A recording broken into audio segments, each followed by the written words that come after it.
Hey Sheila, I'm really appreciate that you visited this kind of podcast. So we're gonna talk about the Rome Statute because in Russia, so we are a media founded by Russian relicants in Armenia. But anyway, so we a little bit look at the situation from Russian point of view, and in Russia, it caused a great scandal because Moscow believes that with this step, Armenia sacrificed relations with Russia for the sake of something. So for the sake of this statute. What's the Armenian purpose, real Armenian purpose, in your opinion? The real Armenian purpose to ratify the Rome Statute? Yes. Yeah, I mean, the one and only Armenian purpose is to deter the commission of future war crimes, or even, to deter the commission of future war crimes on its territory, and to seek accountability for the war crimes committed on its territory in the past. So, unless Russia has committed war crimes against Armenians or on Armenian territory, it has nothing to worry about. This isn't about Russia, this is about Azerbaijan and potentially about Turkey, because these are the enemy states, and these are the countries that are causing, it's a small word to say misery against the Armenian people. So, I'm very sorry to constantly hear how upset Russia is about Armenia taking this step, but it's such a necessary step for Armenia, and it has nothing to do with Russia. Armenia has offered to enter into bilateral agreements with Russia to ensure and appease Putin that, we will not arrest him if he, and they're refusing to accept that. That's not, what more can we do? Armenia is a sovereign country, and if Russia is upset because Armenia is starting to take decisions for itself that it needs to take, that's a little odd for me. I wasn't born and raised here. I was born and raised in Canada, so I consider the concept of sovereignty and free will to be pretty sacrosanct. Okay, but yes, you mentioned the arrest order for Vladimir Putin issued by this International Criminal Court, and it was just this spring, and just at the same moment when Armenia was thinking about ratifying this document. Yes, I know that the process started before, in the end of 2022, yes, but just when Armenian parliament observed this issue, so it happened, the arrest order for Vladimir Putin. Yeah, the timing is unfortunate, but it has nothing to do with Putin. Again, the timing of when Armenia, and in my opinion, it should have happened a long time ago, but Armenia really started going towards ratification of the Rome Statute for the International Criminal Court last year, when Azerbaijan invaded Armenia and the CSTO did not do anything to help. So we're, what are we expected to do? To just take it? Okay.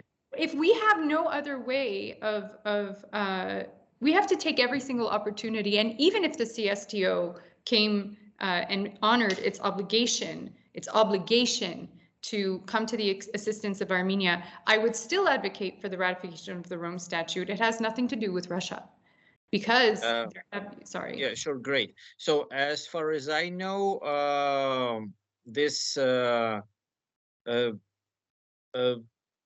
statute starts working for Armenia since 10th May of 2021. So. Yeah.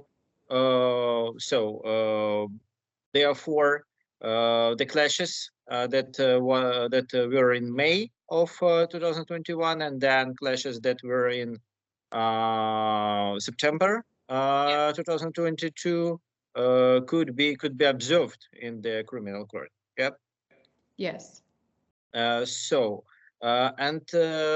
it a magic pill? So, do you actually believe that Azerbaijan would be it is granted that Azerbaijan would be blamed for this, and all the international society would say that No, Azerbaijan is guilty for this.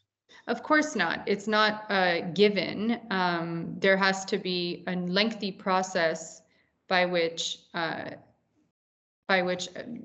like an investigation would have to take place. Even getting to the stage of starting an investigation, first, Armenia would have to refer the case, and then the prosecutor would decide. There are so many steps before we even get to the end result. It's a tenuous link, but without ratification, we have none. So it's a 0% chance. Mm-hmm. Instead of being here, now we're here, and then we're going to work to go there. You know what I mean? So there's no reason for the ICC not to pursue, because there's so much evidence already in the public domain. We have evidence of at least six, I think maybe there were 7 Armenian soldiers that were killed on Armenian territory, extrajudicially killed, and you can identify some of the people in that video. Uh-huh. This kind of evidence is, and we're not even talking about seeing Aliyev get an arrest warrant. Even just those soldiers, they are war criminals. And then their commander is a war criminal if they didn't punish. It all goes together. It's not a given, but the chances are much better now than they were before of finally getting some form of accountability. And even without it, there's a deterrent effect to that possibility existing. And we need that deterrent effect. We need it. Uh-huh. We need to make, I don't see Aliyev necessarily going, oh no, Armenia's ratifying their own statute, I better stop. Obviously not. He's drunk on victory and he loves this. But those soldiers that are going to implement those orders might think twice, because they are really, really, really now in trouble. Like if it comes on Telegram and we see their face, it's very easy to indict someone like that. So I'm hoping it has that kind of effect where those executing orders might think twice about how they execute them. There are rules, there are laws of war. And if we're at war, unfortunately, war is not illegal per se, unless, the crime of aggression. But the way that you handle warfare can very quickly become criminal. And it's very important that soldiers contain themselves and don't target civilians and don't torture and don't rape and, all those things. Okay, so do you think that the main evidence is the fact of killing Armenian soldiers on Armenian territory during these clashes, or should we prove that the real invasion took place to the Armenian territory? Because as far as I know, it's hard to prove because the invasion is too narrow. It's about 100 meters, yeah, and without the delimitation of the border, it's hard to say anything. That's not the issue. Actually took place or not. That's not the issue. Azerbaijan invaded Armenia, and it's a very convenient argument to say, well, the border is not delimited. They know damn well that they've invaded Armenian sovereign territory. They are on our territory. But the problem is, so long as Azerbaijan is not a state party to the Rome Statute, so as long as Azerbaijan is not part of the ICC, there is no way to prosecute or investigate or hold them accountable for the crime of aggression. That's out unless they become parties. So the only crimes that we can pursue them for, or the ICC can pursue them for, is genocide, crimes against humanity, and war crimes. But the invasion itself, unfortunately, is not something that and the same goes for Russia invading Ukraine. Because Russia is not a member of the ICC, you cannot hold, so they're trying to create a whole new tribunal for the crime of aggression against against Russia, sorry. Okay. Yeah. But actually, from the invasion, if they commit genocide, crimes against humanity, or war crimes on Armenian territory after they invade, that will be within the ICC's jurisdiction. So aftermath, when you prove that this particular Azeri soldiers committed war crimes on Armenian territory, so what gonna happen next for them, or for maybe Azeri government? So these particular soldiers will be banned to European Union, for example, or to the country that recognizes the Rome Statute, or what problems should the other government face after this? So the ICC is not a court that targets governments. It targets individuals, people who commit war crimes, people who commit crimes, well, war crimes, crimes against humanity, and genocide. So it's not like the ICJ where we're talking about the entire government.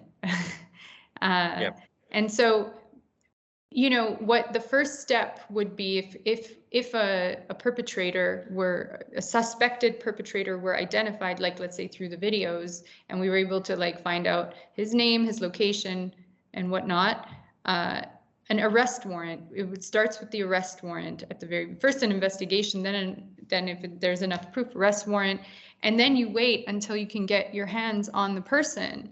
So if that person starts traveling to countries where they're like that are member states of the ICC, there's an obligation for those countries to arrest that person and to transfer them into the custody of the ICC. All these steps. So then once they're in the custody of the ICC, there's an indictment.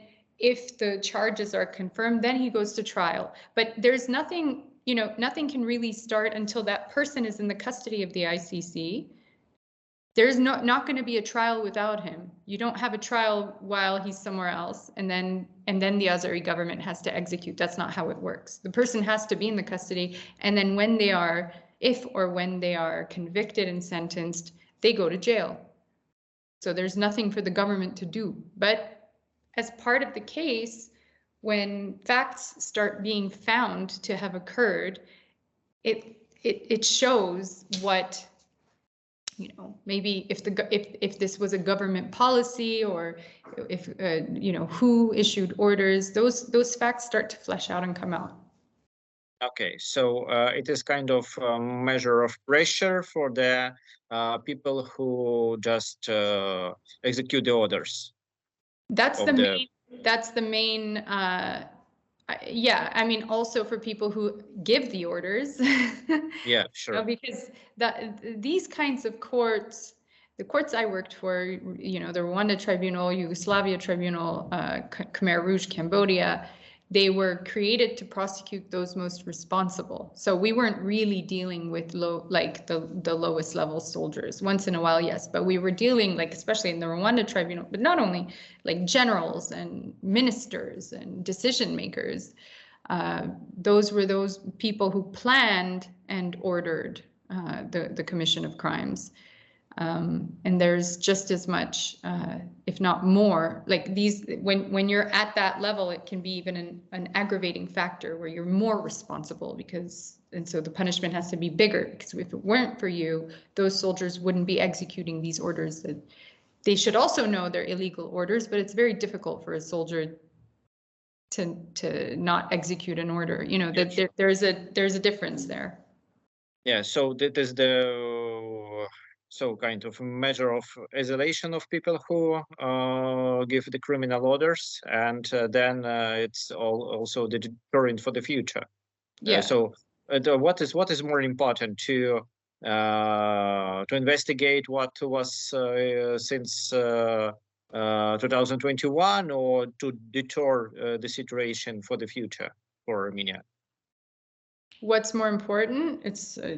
They're both very important. Okay. But you know, in the sense that without this I don't know. Personally, that's a tough question to answer. They're both so important, because the punishment of past crimes is a necessary part of deterring the commission of future crimes. You know, you can't really separate them, I think. But the whole point is to deter future crimes. That's the ultimate goal, is to make this stop. So if, let's say, someone said, okay, if you don't prosecute us, we promise never ever to do this again, and I knew for sure it was true, I'd say fine. But that's usually not true, which is why we prosecute and punish people for their crimes. It's just like a human nature thing. Yeah, I got it. But so I think that Armenia should have some kind of deterrent measure to avoid the possible invasion that is widely discussed to Sunni region. And so many people say that after Karabakh, it's the next step of Azerbaijan. So maybe I suppose that that's one of the points, just to create this measure. Yeah, it is. So, yeah, I got it. So, but maybe let's turn to some kind of political aspect of this. For example, very respected Russian expert Arkady Dubnov said that it may be some kind of tool to unite the supporters of the Armenian authorities against Russia as the country that, as said, betrayed Armenia and Armenians of Karabakh. So you see that. Anyway, I believe that there is kind of logic of arguing that in some moment it was more important for countries to not to step back in this argue than to find some kind of compromise. I don't understand. Sorry, I don't. What is the question? So this expert suppose that maybe the ratification of Rome Statute, it's kind of a tool for Armenian authorities to unite its supporters, to unite the so-called anti-Putin people in Armenia, yes, together to survive these political tensions and political turbulence. Yeah, I mean, again, that's a very almost narcissistic Russocentric view of everything, as if Russia is the center of the universe and that Armenia doesn't matter and that we don't have anything other in our minds than Russia. Yeah. Like, please get over it. Like, we don't care. I like I said, in my opinion, even if Russia was our friend and abiding by its obligations under the CSTO, we should still have the right and I think the responsibility to join the ICC. If this is really, if they think that Armenia is being anti-Putin by joining the ICC and that's what's in our mind, they're crazy. Like, sorry, that's not really. We're worried about our lives. Yeah, I got it, but yeah, sure. So I believe that it could help deter in the future something, but you know, here in Moscow, people sometimes think whether was it good idea for Armenia to sacrifice the relation in sake of this, sacrifice a relationship. I would turn that around. I would turn that way around. Guess who sacrificed their relationship with Armenia by not coming and honoring their commitment and their obligations towards Armenia? Now, I mean, we don't sacrifice a relationship. From what I can tell, Armenia is more than happy to maintain a good relationship with Russia. It's up to Russia to maintain theirs towards Armenia. That's not like it's blaming the victim. Yeah, it's a victim blaming for sure. This is this word now in Russian, it is used in Russian, victim blaming. So I used it several times when Russian MFA just blamed Pashinyan a lot. So I believe that actually, so it wasn't Russian willingness to betray Armenia for sure, because so we actually lost the military presence in the region, and that's very important for Putin. You see that he believes that that's the pure good is to have your boots on the ground somewhere. But actually, it's the big diplomatic failure. So the big diplomatic failure to prepare this kind of treaty, this kind of peacekeepers mandate, but actually no mandate. So they had to just stay aside from this all this conflict. So anyway, Sheila, thanks a lot. I don't want to take more of your time. That was extremely interesting. Thank you. So thanks for having me. I appreciated that. Yeah. So.